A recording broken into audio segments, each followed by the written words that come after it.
Bismillahirrahmanirrahim. Alhamdulillahi rabbil alamin. Wassalatu wassalamu ala asyrafil anbiya'i wal mursalin wa ala alihi wa ashabihi ajma'in. Amma ba'd. Bapak Ibu yang dimuliakan oleh Allah Subhanahu wa taala, alhamdulillah, puji syukur mari kita panjatkan kehadirat Allah Subhanahu wa taala. Oleh karena atas limpahan rahmat, inayah dan karunia-Nya lah sehingga pada subuh hari yang berbahagia ini oleh Allah Subhanahu wa taala kita masih diberi kesempatan hadir di masjid ini untuk menunaikan salat subuh secara berjamaah. Semoga ibadah salat subuh yang telah kita lakukan insyaallah diterima di sisi Allah Subhanahu wa taala. Amin ya rabbal alamin. Salam dan salawat mari kita sama-sama kirimkan kepada junjungan kita Nabi besar Muhammad sallallahu alaihi wasallam. Allahumma sholli ala Muhammad wa ala ali Muhammad. Nabi yang diutus oleh Allah Subhanahu wa taala di permukaan bumi ini sebagai rahmatan lil alamin, sekaligus sebagai suri tauladan bagi kita semua. Bapak Ibu yang dimuliakan oleh Allah Subhanahu wa taala, pada subuh hari ini kita akan berbicara tentang hakikat malam Lailatul Qadar.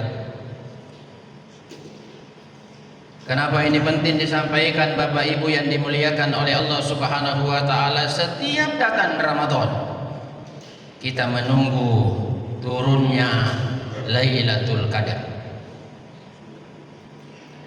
Bahkan ada yang menunggu Lailatul Qadar sejak awal Ramadan hingga akhir Ramadan.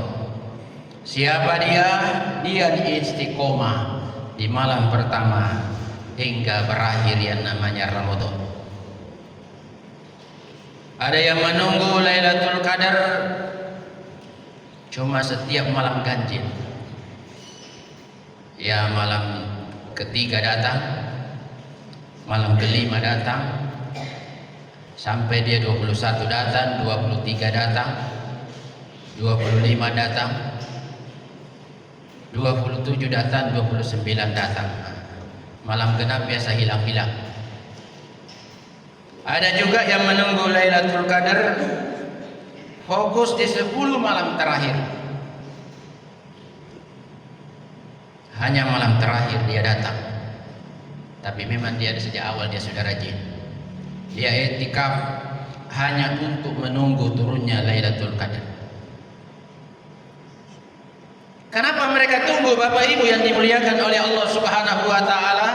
Lailan itu malam, Al-Qadar itu bisa kemuliaan, bisa ketentuan atau ketetapan, bisa malam sempit. Tapi saya condong ke malam ketetapan. Ketetapan kemuliaan. Kenapa disebut dengan malam ketetapan? Ternyata Bapak Ibu yang dimuliakan oleh Allah Subhanahu wa taala, pada malam itu akan ditetapkan nasib kita selama 1 tahun yang akan datang. Pada malam itulah manusia tahun depan akan jelas dia akan tambah kaya.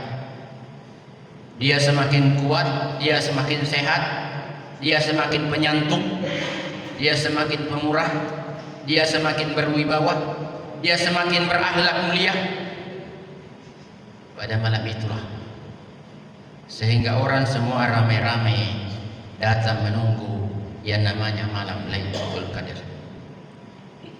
Siapa yang mengatur Bapak Ibu yang dimuliakan oleh Allah Subhanahu wa taala? Tanazzalul malaikati war ruh. Pada malam itu turun malaikat dan malaikat Jibril. Jadi bukan satu malaikat. Penuh bumi ini dengan malaikat. Bahkan ada riwayat menyebutkan bahwa malaikat turun bagaikan debu yang berhamburan seperti pasir yang begitu banyaknya. Sehingga Al-Qadar juga biasa disebut dengan malam sempit. Kenapa sempit? Karena dunia penuh dengan malaikat. Malaikat turun dari langit pada malam itu memenuhi bumi ini. Apa yang dilakukan? mengatur seluruh urusan manusia yang ada di permukaan bumi ini hanya lewat satu malam saja. Oleh karena itu, siapa yang tidur turunnya Lailatul Qadar, maka setelah Lebaran hobinya tidur. Siapa yang menyanyi pada malam Lailatul Qadar, maka dia rajin karaoke. Siapa yang hobinya lagu bombe, pas turun Lailatul Qadar, maka itulah yang dikerja hingga tahun depan. Kerjanya lagu bombe saja. Siapa pada malam Lailatul Qadar, dia beribadah kepada Allah Subhanahu wa taala. Entah itu baca Quran, entah itu sholat sunnah, entah itu silaturahmi, entah itu berzikir kepada Allah Subhanahu wa taala, maka diganjar oleh Allah Subhanahu wa taala dengan pahala lebih dari 1000 bulan. Bukan sama dengan 1000 bulan, tapi lebih dari 1000 bulan. Tapi jangan salah, boleh jadi juga kalau berbuat jahat pada malam Lailatul Qadar, maka diganjar dosa lebih dari 1000 bulan. Makanya Bapak Ibu yang dimuliakan oleh Allah, akhir-akhir Ramadan berhati-hati kita. Berhati-hati kita, berhati-hati dengan ucapan kita, perilaku kita, tingkah laku kita. Jangan sampai tiap subuh datang sholat subuh, duhur datang sholat duhur, asar datang sholat asar, maghrib datang sholat maghrib, isya datang sholat isya, tarwih datang sholat tarwih, berpuasa di siang hari Ramadan. Tapi apa yang terjadi? Tidak kelihatan kalau dia sudah menaikkan ibadah puasa dan ibadah kepada Allah Subhanahu wa taala. Yang seharusnya jamaah subuh yang dimuliakan oleh Allah Subhanahu wa taala, setelah kita diturunkan Lailatul Qadar, lahir pribadi-pribadi yang senantiasa menjadi sumber inspirasi. Pribadi-pribadi yang mempersatukan, pribadi-pribadi yang menjadi sumber solusi dari segala masalah, bukan biang dari masalah. Jamaah subuh yang dimuliakan oleh Allah Subhanahu wa taala, satu malam itu diatur urusan kita. Maka mintalah kepada Allah Subhanahu wa taala, berdoalah kepada Allah Subhanahu wa taala, jangan tanggung-tanggung. Ya Allah, panjangkan umur saya, ketemu Ramadan tahun depan, supaya tahun depan masih bisa lagi datang sholat di Masjid Bukit Baruga. Berdoa kepada Allah Subhanahu wa taala, ya Allah, mudah-mudahan saya dapat jabatan baru. Yang penting jangan dulu berdoa, mudah-mudahan dapat istri baru. Karena jangan sampai dikabul, repot. Astagfirullah, na'udzubillah min dzalik.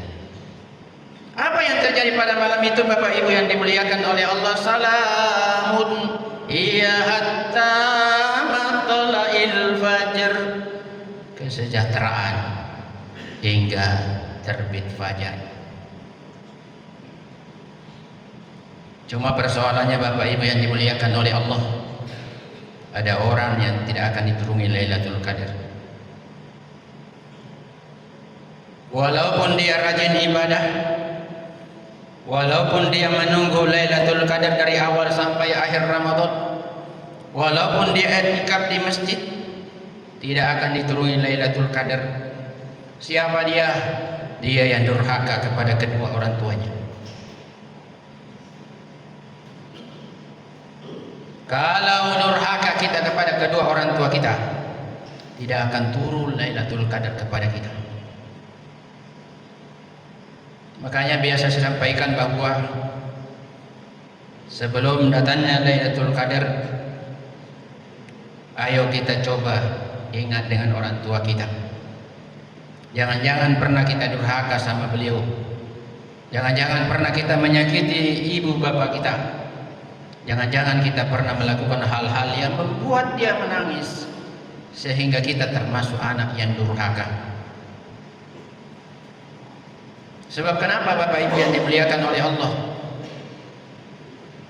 banyak terjadi hal seperti itu. Kelihatannya dia rajin ibadah, tapi ternyata dia durhaka sama orang tuanya. Penyebabnya siapa? Banyak kemungkinan. Boleh jadi istrinya, boleh jadi pekerjaannya, boleh jadi keluarganya, dan lain sebagainya.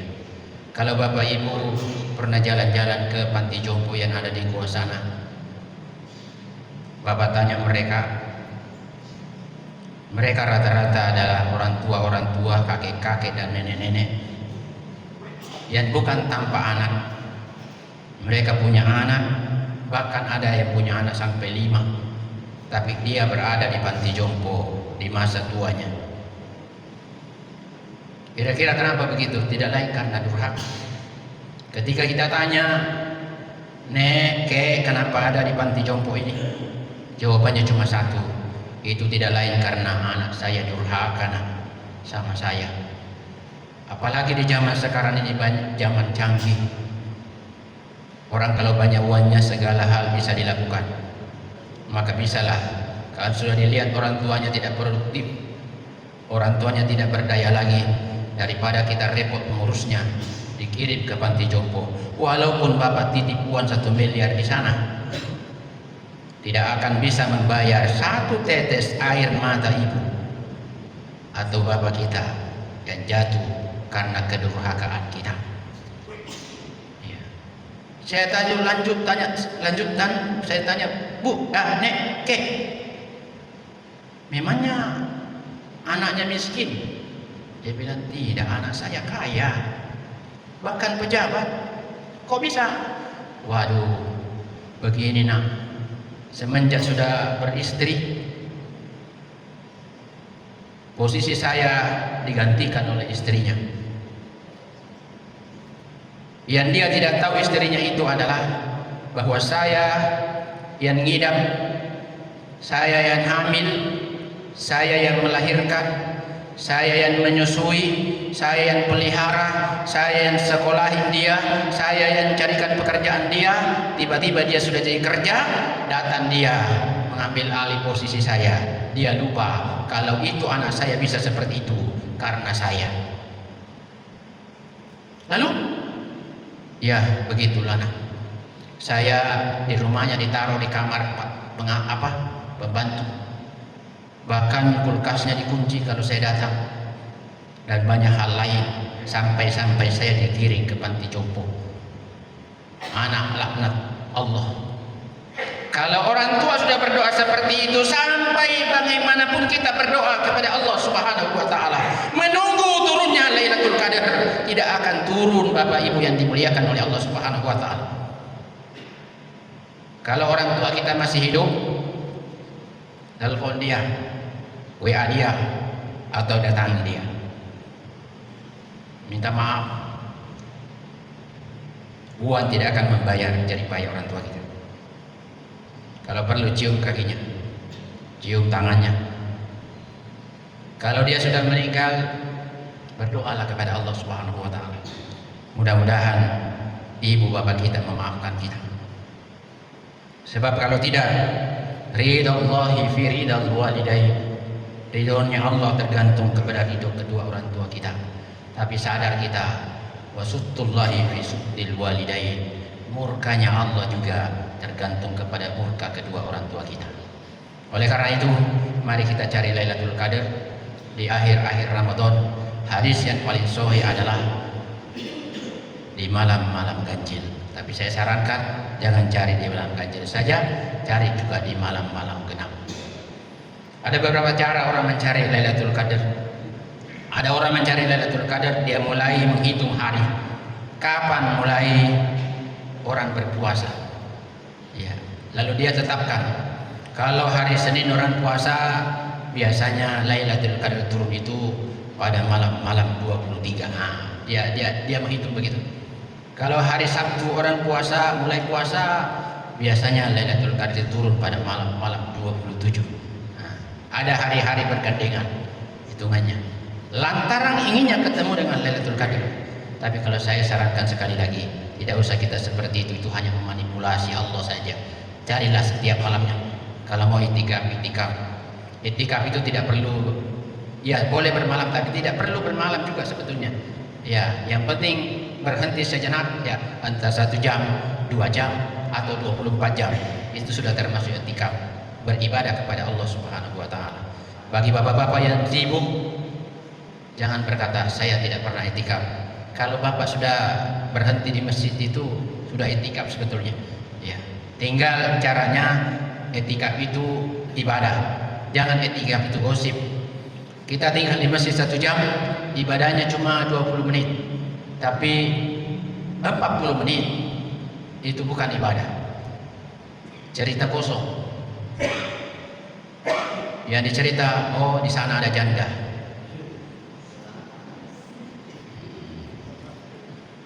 Di sana ada lagi. Sambil cerita begitu. Saya mohon maaf kepada Bapak Ibu yang dimuliakan oleh Allah. Yang kita sudah aktif berpuasa di Ramadan, sholat tarawih di malam hari, kemudian kita rajin baca Quran, lalu kita rajin berdoa kepada Allah. Kurangi mengirim foto-foto yang memicu timbulnya dosa. Itu bagian dari penghalang turunnya Lailatul Qadar. Kalau pantas saya dilihat, 10 yang lihat, 10 bagian pahala dosa, dan dilipat gandakan bagian kiri. Lebih-lebih lagi yang produksi. Makanya melalui subuh hari ini saya mengajak kepada saudara-saudara saya, mari kita tidak luput dari dosa, kita tidak luput dari hilaf dan kesalahan, tetapi seharusnya kita dewasa dalam mengarungi kehidupan ini. Semakin tua umur kita, semakin dewasa kita dalam bersikap, semakin dewasa kita dalam berperilaku, semakin dewasa kita dalam bergaul, semakin dewasa kita dalam melakukan hal-hal aktivitas. Kenapa? Karena ujungnya kehidupan itu tidak lain adalah kematian. Dengan kita bertemu Lailatul Qadar, maka sholat pada turunnya Lailatul Qadar 1 kali kita diganjar lebih dari 1000 bulan. Maka perbanyaklah sholat sunnah. Ya, kalau ikut sama Pak Ustaz Muhammadun sholat, alhamdulillah, insya Allah diterima karena bacaannya bagus, kemudian ya tumaninanya juga bagus. Ya, aminkan saja kalau dia kunut. Jangan kalau kunut itu Pak Ustaz Muhammadun kita tidak mau angkat tangan tak. Ya, angkat, aminkan, karena tidak mungkin dia berdoa salah-salah. Apalagi nanti di malam-malam ganjil, kalau Pak Ustaz Muhammadun kunut, amin, angkat tangan tak, amin ya Allah. Kalau selesai dia sisipkan doa apa yang kita inginkan sebelum dia tutup, walaupun dalam hati. Kenapa? Karena doa dalam sholat itu beda di luar sholat. Kalau turun Lailatul Qadar lalu kita sholat, lalu di situ kita berdoa, maka itu doanya diijabah oleh Allah Subhanahu wa taala. Sama kalau ada handphone kita, kalau dia tidak ada datanya, tidak bisa mengirim apa-apa. Coba isi data baru kirim. Aslinya connect dia baru mengirim. Sama kalau kita sholat. Kalau sementara connect dengan Allah lalu kita sisihkan dengan doa, pasti diterima. Tapi kalau sudah misalnya orang baru berdoa, nanti hari Kamis baru dilapor. Hari Kamis. Karena Kamis itu baru dilapor itu amal ibadah termasuk doa. Kecuali sholat, puasa, langsung sama Allah Subhanahu wa taala. Makanya menunggu Lailatul Qadar, cari waktu-waktu kesempatan untuk meraih pahala sebanyak-banyaknya di hadapan Allah Subhanahu wa taala. Utamanya berdoa, doalah, berucaplah yang baik-baik. Sekali lagi Bapak Ibu yang dimuliakan oleh Allah Subhanahu wa taala, melalui subuh hari ini mari kita berbanyak ibadah kepada Allah Subhanahu wa taala. Kenapa kita di Indonesia semakin akhir Ramadan semakin kurang orang datang sholat berjamaah? Kalau di Arab semakin akhir Ramadan semakin penuh itu masjid. Karena dia tahu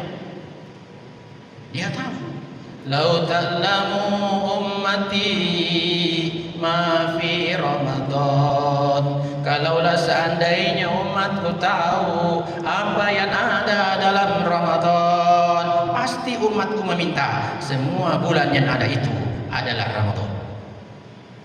Cuma kita tidak tahu, makanya kalau 20 ke atas sudah banyak minta waf ada di mall.